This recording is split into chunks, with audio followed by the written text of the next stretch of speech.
that there's been a lot of exposure about the lift, people talking about the lift. And there's been some excellent videos about the lift.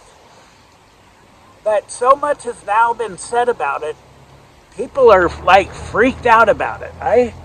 Last year, I have had more people tell me, I just can't get the lift right. And I'm like, what are you talking about? The lift is just a way to get your line out of the water a little bit so you can make the sweep and cast. The one problem I see people doing, especially beginning and new casters, is lifting across, okay? So if you're Skagit casting,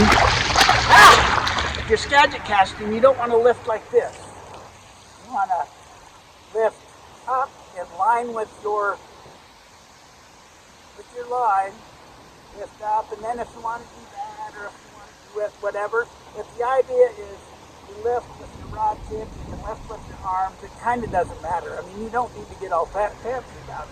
I just lift it and then flop it over and then that, okay? So that's the Skagit lift. People are freaking out about the lift, is they're like overanalyzing and overthinking the lift itself as to like where should my hands be. Okay. I want to just be the first to say that it really doesn't matter where you put your hands. There's like 37,000 casters and we all lift different. To be completely honest, it does not matter where you put your hands when you lift. You can start here and lift and sweep and cast. You can lift like this and lift and cast. You can start here and lift and cast. It does not matter. You can lift from anywhere. You can lift anywhere that brings you joy. If you want to lift like this and sweep and cast, that's fine. If you want to lift straight downstream, you can lift here, circle around, sweep out. You can lift anywhere you want. Okay? It does not matter where your hands are. It may matter as you get real technical and you're really trying to do a super perfect distance cast with a cop rod and a long line and all that. But every distance caster, they all have a different style. And the lift is just one of the things that's important. The lift is not the most important part of the cast. It's an important part of the cast. It's like a four-legged bar stool. You have the lift, the sweep, the circle up, and the forward stroke, okay? 4 parts. Lift, sweep, drift or circle up, whatever you want to call it, and then the forward cast. So that's 4 things. 4 very important things. And the most important thing is that you get a good anchor, light anchor. You want to hit the sweet spot as far as the anchor. In casting, we used to call it kiss and go. It's supposed to be an ultralight anchor,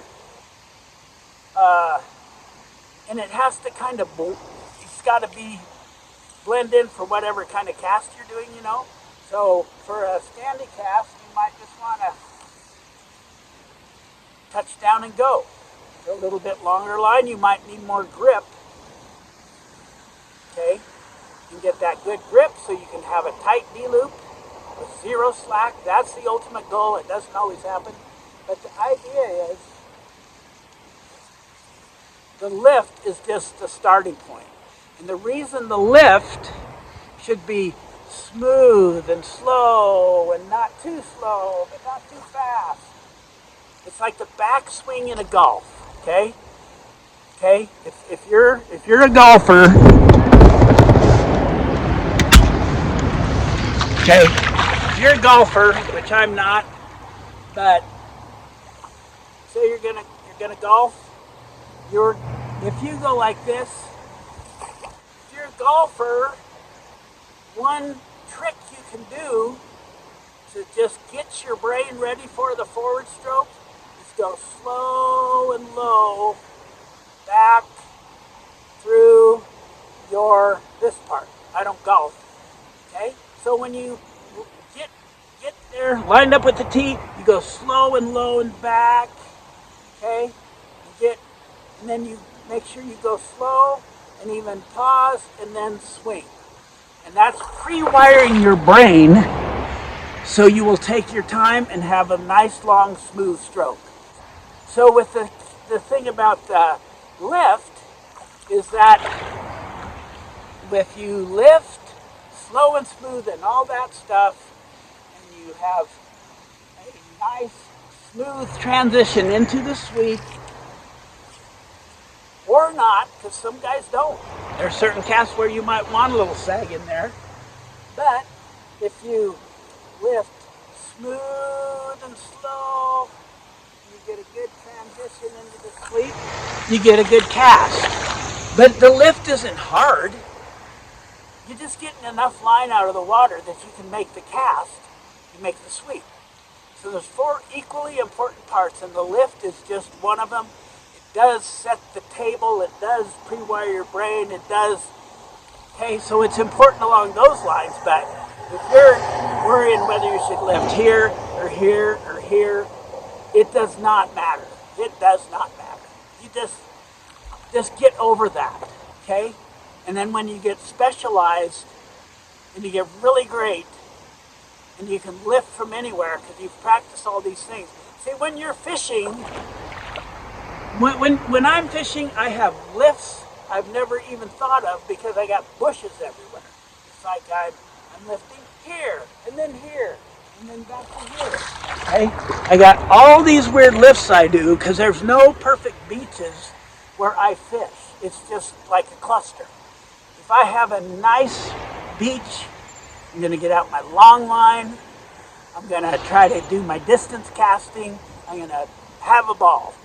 But as far as fishing goes, you got to get over this lifting crap. There's nothing to it.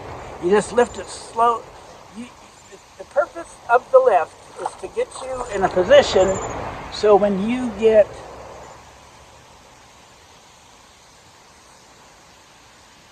here for the forward cast, you're locked and loaded. You got a light anchor and a tight D-loop, and you can cast. Okay? That's all the lift is for, is to get you ready for the other parts of the cast. Okay? So yeah, it's important, but come on. I mean, it's just like ridiculous. I met a guy in church. What would you say to these guys using switch rods who are having trouble with their Skagit casting? And I'm like, well, what's the problem? And he goes, well, they just can't get the lift right. And I'm like, are you freaking kidding me? That is stupid. I didn't say that. I said, oh, hallelujah, brother.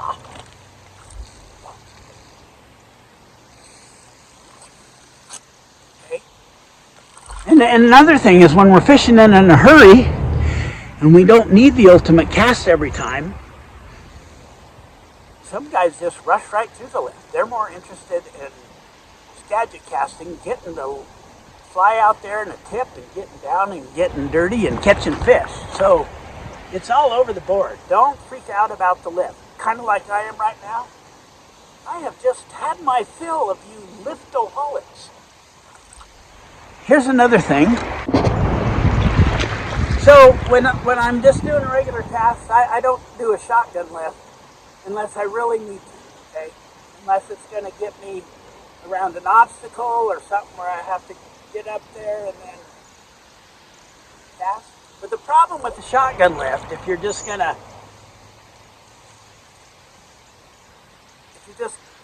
cast, the problem with the shotgun lift, say you want to really get a good distance cast, and I know guys who do it, but it's not for me. I'd rather lift across my body so I can just rotate, set my anchor, and cast, okay? But with the shotgun lift, if you get everything out here, then it's, by the end of the cast, it's going to have to be here, and you're going to move your arms a whole lot. And moving your arms a whole lot is a recipe for not getting consistent anchor placement So I gave up on that, although I can do it. But my best casts and anchor placements come when I don't have to just worry about doing a shotgun lift, and I just do a Geyer Hansen lift and cast, okay? So shotgun lift, if that's what turns you on and you need it for a situation, then use it. But it's hard for me to do a shotgun lift, okay? And every lift, every caster at Spayarama has a different lift, okay? So the bottom line is, somebody needs to say that you just got to do what works for you and your body type.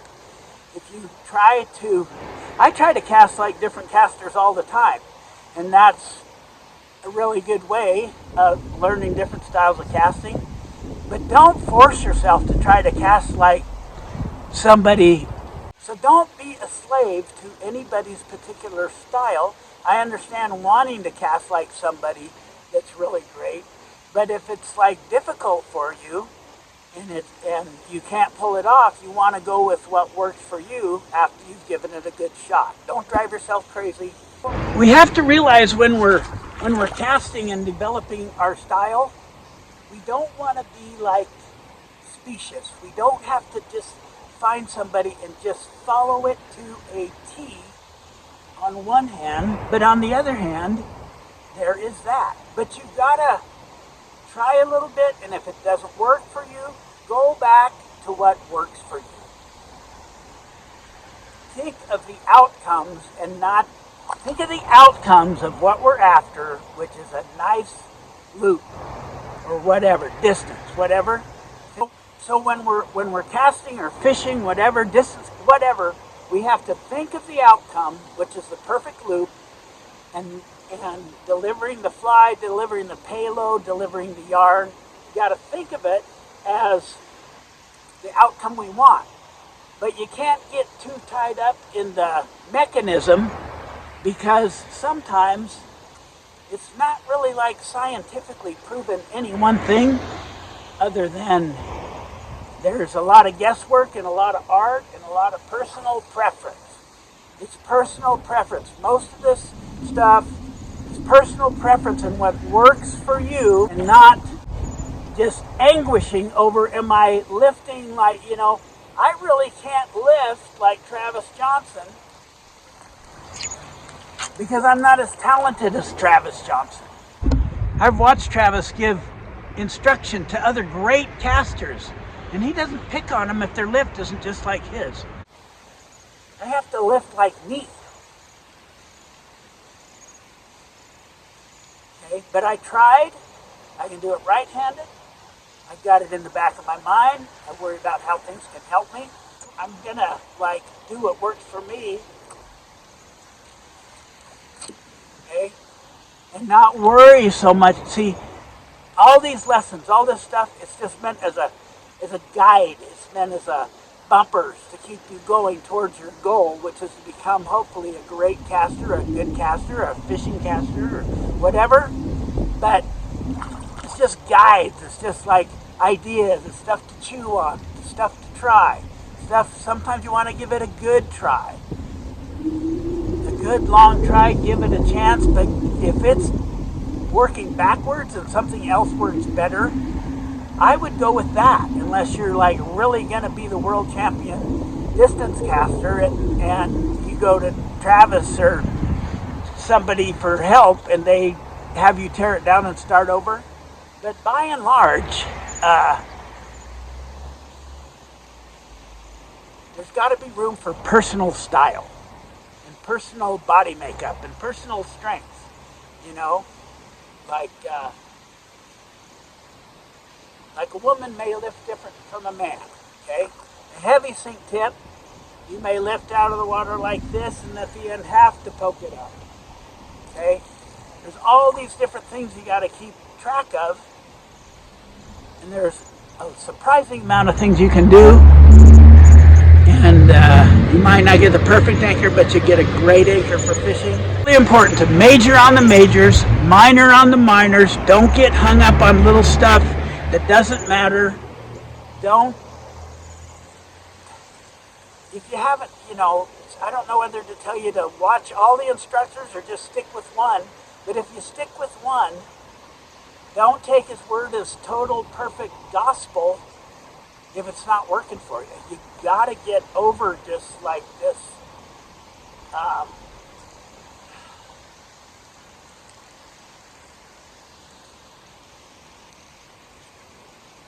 gotta get over it.